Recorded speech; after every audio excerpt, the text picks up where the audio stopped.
Good evening, everyone. This is your evening news recap, your nightly news podcast on all the news that I come across throughout the day, giving you my take as somebody who aspires to be a politician in the near future. Hopefully, all you guys are wonderful. Hopefully, all you guys are well. Today is January 7th. It has officially been 7 days of the year. Isn't that crazy, guys? But hopefully, all you guys are having a wonderful week so far. Today is Wednesday. If you're new here, please consider subscribing. All the support is greatly appreciated as we are trying to reach 1,000 subscribers on YouTube by this summer. I believe we're like however many far. I think we're like 675 right now, 25 away from 700. So drop a subscribe and help us get to like 700. That would be super cool.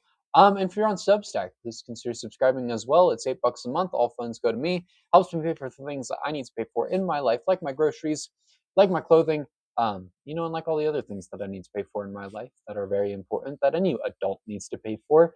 This is a viewer-supported show, so all the support is truly greatly appreciated. Um, but with that being said, hopefully all you guys are doing wonderful, and let's get into the news from today. Moving on into our, I just knocked a pencil over. Oops.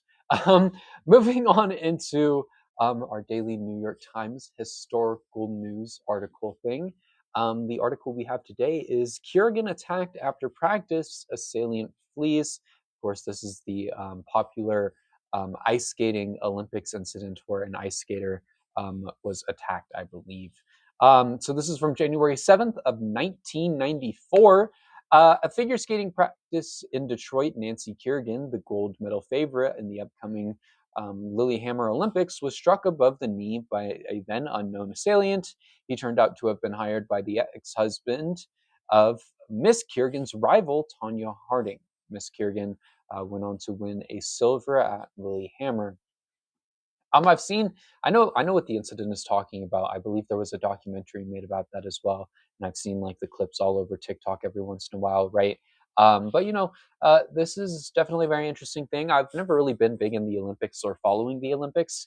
I know it's somewhat of a popular thing, but I don't know much about ice skating. I know that you definitely need your legs for that, and any leg injuries for that, like an ACL or something like that would be horrendous, just like it is for any other sport where it requires moving your legs, like most sports tend to do. But this is definitely an interesting story, and we will read the next one tomorrow. It's also Orthodox Christmas today, which is really cool. If you celebrate that, happy Orthodox Christmas. Um, that's another thing that the calendar says. I don't know.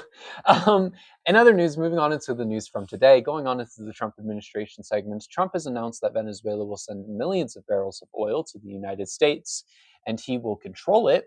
Trump has announced on Truth Social that the United States will magically be given millions of barrels of oil by Venezuela that he will get to control himself. In a post on Truth Social, he wrote, I am pleased to announce that the interim authorities in Venezuela will be turning over 30 and 50 million barrels of high quality sanctioned oil to the United States of America.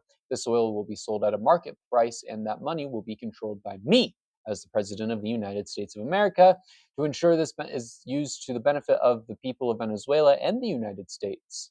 I have asked the Energy Secretary Chris Wright to execute this plan immediately, and it will be taken by storage ships and brought directly to unloading docks in the United States. Thank you for your attention to this matter. So, how are we getting this oil? Because they claim it's by interim authorities in Venezuela, but those don't exist at all from any reports that we've heard. We don't have control over the country, nor do we have control over their oil.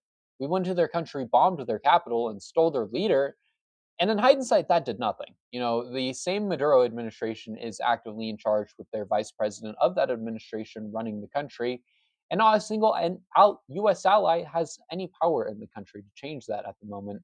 Well, I guess if they did like a revolution or voted someone new into office, that probably could take place. But, like in the current guise of the government or in the current state of the Venezuelan government, there is no U.S. ally or U.S. puppet in charge. It is still somebody a part of the Maduro administration.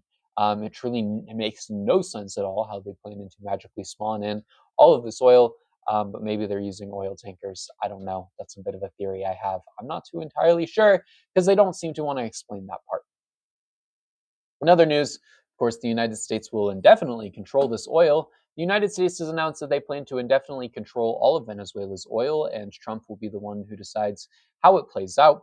The U.S. Department of Energy announced it has begun marking Venezuelan oil on global markets, and all proceeds from sales will first settle in U.S. controlled accounts at globally recognized banks. The funds will be dispersed for both Americans and the Venezuelan people at the discretion of the U.S. government. These sales will begin immediately with the anticipated sale of 50 or 30 to 50 million barrels and will continue indefinitely.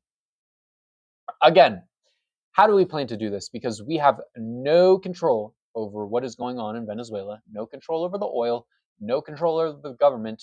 Nothing's going on there in the control of the United States. There is nobody in Venezuela to give us the oil who's in charge that is going to want to give it to us. Unless we plan on seizing their oil tankers 24/7.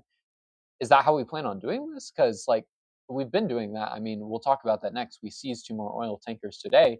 And I went over how much an oil tanker can hold and all of that. But it's nothing like this is going to happen until boots are on the ground. There is still an entire administration. There is still cartels. There are still people living there, and so many other things going on. Within this country, nothing is just allowing this administration to take the oil as they please. It makes no sense in the slightest. But in other news, of course, Americans have boarded and seized two oil tankers. The United States has seized two oil tankers related to Venezuelan oil exports. U.S. forces have boarded the Russian-flagged Marina after chasing it for 2 weeks. And the second oil tanker was accused of illicit activities by the United States and was boarded in the Caribbean. In a post on Twitter, Pete Hegseth said the blockade of sanctioned oil and illicit Venezuelan oil remains in full effect anywhere in the world. So my prediction on oil tankers may be correct. I don't know. It's a theory, and it is possible, as inefficient as it would be. An oil tanker on average carries just under 1 million gallons of oil, and we've seized a few so far. You'd only need, give or take, like 25, to make 20 million gallons. But we have nowhere seized, I don't think, 25. I don't think we've even seized 10 yet. It honestly could be doable if that's what they plan on doing, but I doubt it. It would be wildly inefficient. You would have to rely on 20, more than that, like at least bare minimum 30 million oil tankers. Maybe not even that, like 35, 40, coming out of Venezuela on a day or a monthly basis, really. That's not efficient, and again, we'll see how this one plays out, but it makes no sense. It just it seems like a nothing burger, which is pretty common from this administration. Anyways, moving on into our segment, ICE agents have shot and killed a protester in Minneapolis. ICE has shot and killed a U.S. citizen in Minneapolis, according to Senator Tina Smith. In a post on Twitter, Smith wrote, "A U.S. citizen has apparently been shot by ICE agents in Minneapolis. I am gathering information, but the situation on the ground is volatile. I should leave now for everyone's safety. Please be safe, Minneapolis." This is absolutely insane. ICE needs to be shut down as an agency because shit like this cannot and should not be happening. What ICE has done as a whole under this administration is absolutely inexcusable. And what makes this worse is we know nothing is going to happen in repercussions for this because there have been US citizens who have already been impacted or targeted or gone after by ICE. And ICE has regularly had no repercussions in the slightest. ICE is a terrorist organization propped up by our own government, and the people need to call for an end to it. This is what happens when you give a bunch of racist people the same budget or a bigger budget than most of the militaries in the world. It's just not going to go well. Now, because of that, an American citizen has been killed in cold blood. And they've lied about it too, but we'll talk about that right here. ICE has lied about the protester that they killed. The Department of Homeland Security has put up a horrendously incorrect statement following the death of a U.S. citizen by ICE agents. The post on Twitter read, "Today, ICE officers in Minneapolis were conducting targeted operations when rioters began blocking ICE officers, and one of these violent rioters weaponized her vehicle, attempting to run over law enforcement officers in an attempt to kill him, an act of domestic terrorism. An ICE officer, fearing for his life, the lives of his fellow law enforcement, and the safety of the public, fired defensive shots. He used his training and saved his own life and that of his fellow officers. The alleged perpetrator was hit and is deceased. The ICE officers who were hurt are expected to make full recoveries. This is the direct consequence of the constant attacks and demonization of our officers by sanctuary politicians who feel and encourage rampant assaults on our law enforcement. We're facing a 1,300% increase in assaults against them and an 8,000% increase in death threats. This is an evolving situation, and we will give the public more information as soon as it becomes available. This woman did not attempt to run over an ICE officer. According to the video that was posted, and according to witness accounts, she was told to leave by ICE. She was told by ICE to leave, and she decided to get in her car to leave. And then an ICE officer deliberately put himself in front of her car. You can see it in the video. In the video, you can see the ICE officer move in front of this woman's car while it is moving after she was told to leave. This woman was shot and killed by ICE officers for attempting to remove herself from a scenario that she didn't need to be in, that she was told that she needed to leave. That is absolutely unjust and should not be allowed. Yet the Department of Justice is out here lying about it. Yet Donald Trump is out here lying about it. And we haven't read his statement about it yet. We will shortly. But this is a problem, and it's something that needs to be dealt with. ICE should not be allowed to be doing what they do. They need to be shut down as soon as possible.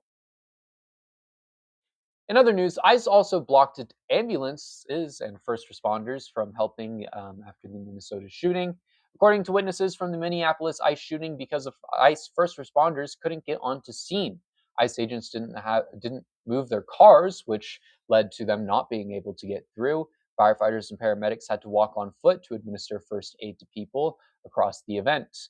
Because of this incident, Minneapolis Mayor Jacob Frey has told ICE to get the fuck out of Minneapolis, calling out ICE saying that the woman was shot, calling out the ICE for lying, saying the woman was shot in self-defense, and saying that they are only causing chaos and distrust throughout the country.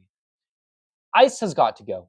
Not only has a woman been shot and killed, but they are putting more people at risk because they didn't put their cars in a safer spot for allowing first responders to get through, which, are arguably far more important than ICE officers are. If you want to argue to me that, firefighters or paramedics or police officers aren't more important than ICE officers, by all means, please go ahead.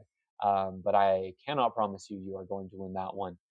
As somebody who is a child of a fire chief, as somebody who is a child of a nurse practitioner, I have a lot of respect for first responders and people who work to save lives. And anyone who tells me who a first responder is less important than an ICE agent can get a big fuck you. Outside of that, though, this entire situation is absolutely horrendous. And very easily could have been avoided if ICE officers, at the very least, moved their vehicles, because I guarantee you they were asked to. There's no way they weren't. First responders were definitely going to come, and they didn't move their vehicles, and they for sure were asked to. You know, Yet we have first responders walking on foot while people could be at risk, and that's a problem. That's not something that is okay in the slightest. In other news, Trump has defended ICE for this shooting. Trump has defended ICE for their killing of a U.S. citizen. In a post on True Social, he wrote, "I've just viewed the clip of the event that took place in Minneapolis, Minnesota. It is a horrible thing to watch. The woman screaming was obviously a professional agitator, and the woman driving the car was very disorderly, obstructing and resisting, who then violently, willfully, and viciously ran over an ICE officer who seems to have shot her in self-defense. Based on this attached clip, it is hard to believe that he is alive, but he is now recovering in the hospital. The situation is being studied in its entirety, but the reason these incidents are happening is because the radical left is threatening, assaulting, and targeting our law enforcement officers and ICE agents on a daily basis. They're just trying to do their job of making America safe. We need to stand by and protect our law enforcement officers from this radical correct movement of violence and hate." ICE isn't law enforcement. I just want to start this here. ICE is the opposite of law enforcement. Law enforcement serves to protect and save communities, not terrorize and harm communities. And that's exactly what ICE does. The clip posted by Trump was posted in slow motion, which helps their cause. Let's be real. Any of the slow motion video makes it look a lot worse than it actually is. Anyone who's watched a slow motion video should be able to know that. If you've ever watched a slow motion video of someone yelling, it sounds a lot worse than it actually does. If you ever watch a slow motion of someone getting punched in the face, you can see it rippling and stuff like that, and it looks a lot worse than it actually ends up being. I mean, let's put our thinking caps on here as to why this isn't the woman's fault. In the video, you can clearly see that this ICE agent walks in front of her car. You can go watch the video. You can see the man walk in front of her car. And for one, jaywalking is also illegal in Minnesota. So him walking in an area where moving cars are already puts him at fault. But also, he directly walks in front of this car while it is moving. If I or anyone else were to walk in front of a moving vehicle and it hit me, whose fault would that be? Let's take a second to think about and answer that question. It would be mine because I didn't pay attention to the road. I walked in front of a moving vehicle, not because of the driver. It would be mine for walking in front of a moving car. I mean, like, it wasn't even a big hit either. She wasn't even going at full speed. She was very clearly starting her car and turning out and moving away, and he walked in front of her, right? He got laid out like anyone would by getting hit or after getting hit by a car, but like according to the Department of Homeland Security, this man is going to be fine. You know, we shot a woman today over absolutely nothing, and this country is looking nowhere near great. But I gotta ask you, are we great yet? Anyways, moving on into our final topic for tonight. Russia has called out the United States for seizing the oil tanker. Russia has called out the United States for seizing an oil tanker flying a Russian flag. Russia's transport ministry said in a statement, no state has the right to use force against a vessel duly registered in the jurisdictions of other states. Many U.S. lawmakers have also questioned if this is okay as well. Senator Richard Blumenthal told reporters, I think there's a lot of questions about whether this seizure may raise the prospects of all hostilities beyond what is happening already. Chasing an oil tanker for 2 weeks is absolutely insane. Is this really what we're spending taxpayer dollars on right now? Sure, you got it. I mean, good for you guys. Cool, whatever. But like 2 weeks is insane. Not to mention, Russia is right. We have no authority to seize an oil tanker, especially if it's under another country's jurisdiction. This war is going to get worse if Trump doesn't end it. And if he's so good at ending wars, why isn't he ending this one? It seems like something he would do. With that being said, though, thank you everyone for watching today's episode. I hope you all enjoyed. It's definitely been a very interesting day in the news world, that is for sure. If you're new here, though, please consider subscribing. All the support is greatly appreciated as we are trying to reach 1,000 subscribers on YouTube by the end of this summer or by this summer. I believe we can do it without a doubt. So drop a subscribe if you're new. Help me out. If you're on Substack as well, please drop a subscribe. All the support is greatly appreciated. It's $8 a month. All funds go to me. This is a supported show or a viewer supported show. Viewer is not a word, I don't think. So all the support is greatly appreciated. Outside of that, though, thank you guys all so much for watching. I hope you all enjoyed today's episode. Not much for me else to say today. The computer saga is still ongoing. It's at the shop. I haven't gotten a call back yet, but we are expected to hear something tomorrow. Hopefully, any donations are greatly appreciated. But outside of that, thank you guys all so much for watching, and I will see you all in the next episode. Later, guys. Have a good one.